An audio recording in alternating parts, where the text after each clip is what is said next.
Hello, my dear children. This is Computer Concepts A.K. Pandey. This video belongs to Computer Systems, Chapter number 1, Class 11th, Informatics Practices, Mechanism of Data Capture, Storage and Retrieval. In this video, we will cover what is data capturing, data storage, data retrieval, data deletion, recovery, data security concerns. So without any delay, let us start the video. Data capturing क्या है?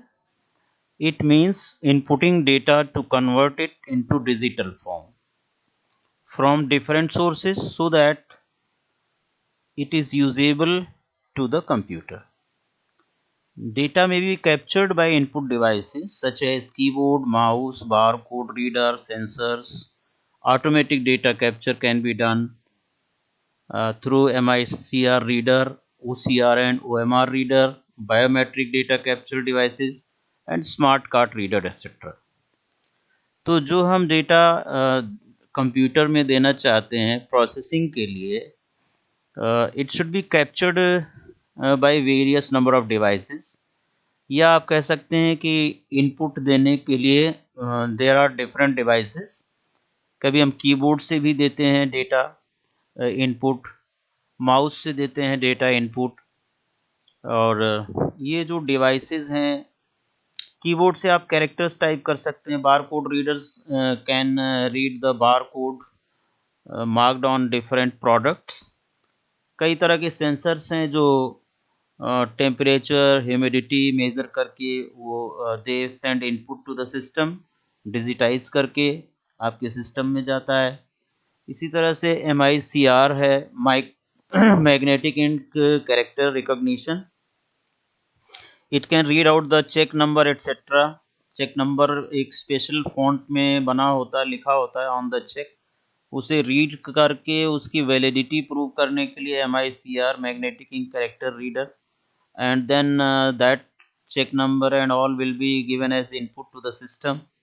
Optical mark reader is used to read the circles marked in OMR sheet. OMR sheet में जब आप objective type competitive exams देते हैं तो उसमें आप इनसर्कल करते हैं, डार्क करते हैं किसी सर्कल्स को. क्वेश्चन नंबर 1 का जैसे चौथा ऑप्शन आपका करेक्ट है तो चौथा सर्कल आप डार्क करते हैं. क्वेश्चन नंबर 2 का फर्स्ट ऑप्शन करेक्ट है तो उसका पहला सर्कल आप डार्क करते हैं. तो डार्क करने के बाद वो OMR शीट जो है that is passed through some reader called as OMR, optical mark reader, from where the various inputs are automatically taken. Darken area और अनडार्कन एरिया से अपने आप वो इनपुट पिक कर लेता है और सिस्टम में भेज देता है डिजिटाइज करके. इसी तरह से OCR है, optical character reader. That is also the way to capture the data from sources, various sources. इसमें आपका जो कैरेक्टर का पैटर्न है लिखने का that is very different and that can be read by only OCR. तो there are certain documents on which OCR characters are written. वहाँ से ये डेटा पिक करता है, रीड करता है. बार कोड रीडर आप जानते ही हैं, शॉप्स वगैरह पर, जनरल स्टोर्स पर बहुत सारे प्रोडक्ट्स के ऊपर बार कोड रीडर बार के फॉर्म में कुछ थिन और कुछ थिक बार्स जो है वो उसको ऑटोमेटिकली लेज़र बीम से रीड कर लेता है. इस तरह से there are various data capturing devices which are capable of capturing the data, reading the data and making that data available to the computer system for processing. तो ये जो डिवाइसेस हैं इससे आपका डेटा फास्ट कैप्चर होता है, जल्दी input होता है. और इसीलिए अगर डेटा इनपुट फास्ट होगा तो आपकी जो डेटा प्रोसेसिंग है वो भी फास्ट होगी. सिमिलरली अब सवाल आता है डेटा स्टोरेज का. तो डेटा स्टोरेज किसे कहते हैं? जो कैप्चर्ड डेटा है that should be processed immediately और लेटर. या तो वो डेटा तुरंत प्रोसेस होना चाहिए, जैसे इनपुट लिया उसी समय, और या तो ग्रुप्स में प्रोसेस होना चाहिए, बैच में प्रोसेस होना चाहिए, बैच प्रोसेसिंग होनी चाहिए. तो for this purpose the data has to be stored in some storage media, storage devices. लेकिन स्टोरेज डिवाइसेस पर डेटा इतनी स्पीड से कैप्चर हो रहा है, आ रहा है, तो storage devices will keep on filling day by day. साल में, 6 महीने में, 2 साल, 4 साल में आपकी जो स्टोरेज मीडिया है, आपकी जो हार्ड डिस्क है, वो काफ़ी फिल हो जाएगी। फिर उसके बाद का डेटा कहाँ जाएगा, ये सारे सवाल, ये सारे इश्यूज खड़े होते हैं। Data is generated at very high rates, काफ़ी हाई रेट पर आपका डेटा जनरेट होता है through data capturing devices, and data keeps on increasing with time, we need more space to handle this. तो ये दो इशू आते हैं डेटा स्टोरेज से रिलेटेड। अब इनको सॉर्ट आउट किया गया, इनको रिजॉल्व किया गया इन इश्यूज को, कि data is generated at a very high rates को कैसे हम रिजॉल्व करें। तो इसके लिए high speed storage, digital storage devices are used these days. इसमें हम लोग जो है काफ़ी high speed digital storage devices का इस्तेमाल कर सकते हैं। जैसे आपका एक डिवाइस है एसएसडी, जिसे सॉलिड स्टेट ड्राइव कहते हैं, वो हार्ड डिस्क ड्राइव की जगह यूज़ की जाती है और फास्ट है काफ़ी, क्योंकि उसमें जो डेटा है आपको हार्ड डिस्क में प्लेटर्स पर स्टोर होता है, ट्रैक्स और सेक्टर्स में। एसएसडी में डेटा एक सर्किट सिस्टम के अंदर स्टोर होता है, सर्किटरी सिस्टम में। तो उसमें डेटा का एक्सेस और स्टोरेज काफ़ी ज़्यादा हो सकता है और एक्सेस भी फास्ट होता है सर्किट सिस्टम में। तो सच स्टोरेज डिवाइसेस, जिस तरह से एसएसडी आपको अभी दिखाया है मैंने, उसका इस्तेमाल किया जा सकता है स्टोरेज डिवाइसेस में। और अगर आपका डेटा बहुत ज़्यादा आता है सिस्टम पर, जल्दी भरने के चांस हो जाते हैं, तो टाइम टू टाइम आपके स्टोरेज मीडिया को पीरियडिकली कैपेसिटी वाइज भी और टेक्नोलॉजी वाइज भी अपग्रेड करते रहना चाहिए। Storage devices are upgraded periodically, both storage capacity wise as well as technology wise, and to resolve this matter there is another solution. Some dedicated computer with large and faster storage called as data servers can also be deployed to store vast amount of data. आप बड़ी बड़ी जो tele communication companies हैं, railways हैं, banks हैं, इसमें आप जानते हैं कि इस पर्पज़ के लिए डेटा सर्वर्स इंस्टॉल कर दिए जाते हैं, and there only vast amount of data can be stored. So this is what data storage. Third point is data retrieval. Whatever data is stored on the storage media, the storage devices, that should be retrieved for processing. So data retrieval refers to the process of obtaining stored data from the storage devices and making it available to the CPU. CPU के पास ये data कैसे पहुंचेगा storage devices से? Obviously CPU जो है वो storage devices को hit करता है टू एक्सेस द डेटा। तो अगर डेटा उसको कैशे में अवेलेबल है तो आपको ये पढ़ाया जा चुका है, कैशे को हिट करेगा, अगर कैशे में नहीं है तो रैम को हिट करेगा, और रैम में नहीं है तो ऑब्वियसली वो सेकेंडरी स्टोरेज डिवाइसेस को हिट करके वहाँ से डेटा रैम में आएगा, and there after it is available to the CPU. So data retrieval, the access time is dependent on the storage device. Data retrieval के अंदर जो एक्सेस टाइम होता है वो स्टोरेज डिवाइस पर डिपेंड करता है कि स्टोरेज डिवाइस कितना फास्ट है।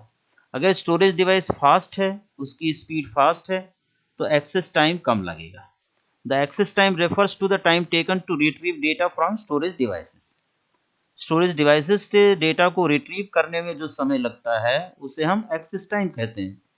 तो आजकल एक्सेस टाइम को मिनिमाइज किया जा रहा है by introducing fast technology in storage medias.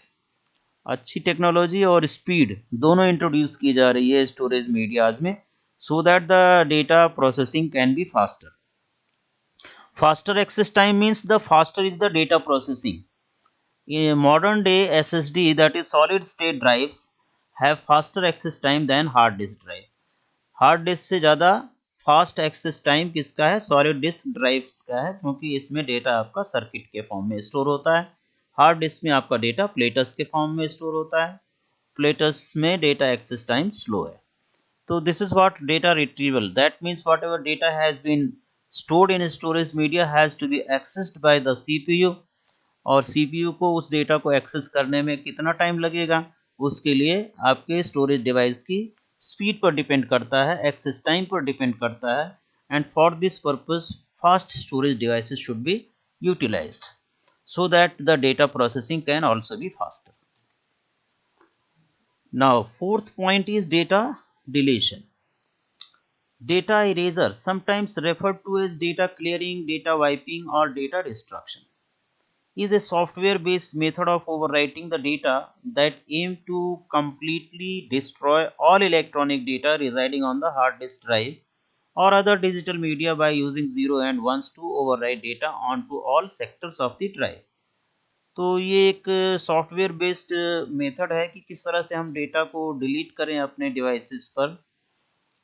कई बार डेटा लॉस कर जाता है और कई बार हम इंटेंशनली डेटा को डिलीट करना चाहते हैं। तो दोनों तरीके आपके पास there are various methods and softwares available for data deletion और data erasure. Data clearing, data wiping, यानी कि हम जो अपने ट्रैक और सेक्टर हैं हार्ड डिस्क के, उसको हम फिर से अलोकेशन टेबल क्रिएट करते हैं और ज़ीरोज़ और वंस के पैटर्न में पूरा डेटा आपका रिफ्रेश हो जाता है, इनिशिएट हो जाता है, स्टार्टिंग से आ जाता है।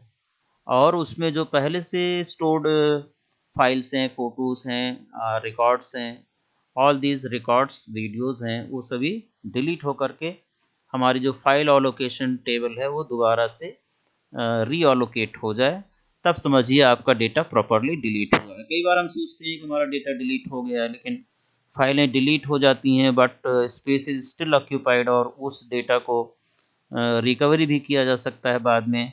और अगर अनऑथराइज्ड पर्सन ने उसको रिकवर कर लिया तो आपकी डेटा कॉन्फिडेंशियलिटी जो है लूज होगी। So this is the way how data is deleted from the storage medias. Data recovery की बात करते हैं। कंप्यूटिंग में data recovery is a process of salvaging और retrieving inaccessible, lost, corrupted, damaged or formatted data from the secondary storage or removable media or files when the data stored in them cannot be accessed in usual way. अगर आपके hard disk में storage media में data usually read write नहीं हो पा रहा है, that means there is some corruption, there is some damage in the data. तो उस डेटा को हम कैसे रिकवर करें आपके स्टोरेज मीडिया से, that is what the question. There are various methods adopted to recover the damage data from the corrupted storage medias. वहाँ से हम कई तरीके लगा करके अपने डेटा को रिकवर कर सकते हैं। डाटा रिकवरी सेंटर्स हैं जहाँ पर जा कर के they have special software and hardware, using that they can just take out the part of data if that data is damaged or corrupted. और डेटा डैमेज दो तरह से हो सकता है, एक फिजिकल डैमेज और एक लॉजिकल डैमेज। फिजिकल डैमेज का मतलब उसका जो अलोकेशन टेबल है स्टोरेज मीडिया में जहाँ पर आपका डेटा ट्रैक और सेक्टर के फॉर्म में स्टोर होता है, वही डैमेज हो गया हो। लॉजिकल आपका जो फिजिकली जो डिवाइस है वो डैमेज हो गया हो तो वो फिजिकल डैमेज है। और अगर लॉजिकल डैमेज का मतलब है उसके अंदर जो अलोकेशन टेबल है वो डिस्टर्ब हो गई हो due to certain software, certain virus and worms etcetera, तो उसे हम लॉजिकल डैमेज कहेंगे। सो डेटा रिकवरी में be required due to physical damage to the storage device. Storage device में कहीं स्क्रैच आ गया हो प्लेटर्स में या ब्रेक हो गए हो प्लेटर्स। और लॉजिकल डैमेज का मतलब होता है फाइल अलोकेशन सिस्टम में कुछ डिस्टर्बेंस हो गई हो due to consistent use of the media, storage media, और due to certain viruses and all. So there are occasions when damage to data is permanent. कई बार डेटा डैमेज परमानेंट होता है, completely उसमें से डेटा रिकवर नहीं किया जा सकता है, and complete data recovery is not possible. लेकिन हमेशा ऐसा नहीं होता, कुछ न कुछ डेटा हमारे स्टोरेज मीडिया से किसी न किसी पोर्शन से रिकवर किया ही जा सकता है। तो that is what the process of retrieving inaccessible, lost, corrupted, damaged or formatted data from the storage, secondary storage devices. Okay, secondary storage devices में अगर आपका कुछ डेटा लॉस हो गया है, करप्ट हो गया है, डिलीट हो गया है, डैमेज हो गया है, तो उसकी रिकवरी करना ही डेटा रिकवरी कहलाता है। अब डेटा रिकवरी के बाद कुछ इससे रिलेटेड कंसर्न्स हैं, डेटा सिक्योरिटी कंसर्न्स। जब हम डेटा आपका डिलीट हो जाए और अनऑथराइज्ड पर्सन डिलीट कर दे, या कोई सॉफ्टवेयर वर्म या वायरस डिलीट कर दे, या उसकी अनवांटेड डिस्क रिकवरी करे कोई अनऑथराइज्ड यूज़र या सॉफ्टवेयर, तो ये दो कंसर्न्स हैं डेटा सिक्योरिटी से related. Number one, deletion by some unauthorised person और software. To avoid this concern, we can limit access to computer system and using password for user accounts and files wherever possible. Files can also be encrypted to avoid unwanted modifications. So these are the various things that you can implement to avoid unauthorized access of the data, deleted data. या कोई data delete कर दे आपका unauthorised person, तो उसके लिए हम अपने computer में, हो सकता है आपके घर में आपका छोटा भाई बहन जो है बैठ कर के आपके आपके कंप्यूटर का डाटा डिलीट कर दे, बाई चांस उससे हो जाए। तो अगर आपके कंप्यूटर में यूज़र आईडी और पासवर्ड इम्प्लीमेंट किया गया है सिस्टम, तो इफ़ ही और she does not know your password of the account, so it is not possible to enter into your account and delete the data intentionally or unintentionally. And secondly, file system can also be encrypted to avoid such unwanted modifications in the data, right? Unwanted recovery of data by unauthorized person, user और software. कई बार होता है कि हमारा जो storage media है उसको हम डिस्कार्ड करना चाहते हैं, पुराना हो गया, डैमेज हो गया, जो भी है, तो उसे डिस्कार्ड करते समय हम सोचते हैं कि हमने फाइल डिलीट कर दी and data is deleted, but still data is left somewhere in those storage medias, क्योंकि जब तक आप उसको प्रॉपरली रीफॉर्मेट नहीं करते हैं, डेटा कहीं ना कहीं रह जाता है। उसे हम using special softwares and hardwares we can recover that data from your storage medias. So many a times while we discard our, अच्छा वो डेटा जो है वो किसी अनऑथराइज्ड यूजर ने उसे रिकवर कर लिया, तो आपके डेटा की कॉन्फिडेंशियलिटी लूज हो सकती है और उसकी सिक्रेसी लूज होने के बाद उसका मिसयूज हो सकता है। So many a time while we discard our old, broken or malfunctioning storage devices without taking care to delete data permanently, these devices falls into the hands of the mischief mongers who can easily recover data from such devices. That is serious threats to data confidentiality. This concern can be mitigated by using proper tools to delete or shred data permanently before any old or faulty storage device are sold. ठीक है, तो इनको अगर shred करने से पहले, data को delete करने से, डिवाइसेस को बेचने से पहले, रिसाइकिल करने से पहले, डिस्कार्ड करने से पहले उसका डेटा प्रॉपरली हमें डिलीट और श्रेड कर देना चाहिए permanently, so that recovery is should not be possible from that storage media. So that's all about in this segment, data recovery, और आपने यहाँ पर डेटा रिट्रीवल और data storage, then data recovery, data deletion, data retrieval, data storage and data capturing we have learnt in this. So that's it about this video. If you have liked this video, please share it with your friends also, and if you are new to the channel, please subscribe the channel and keep on watching. Thank you very much.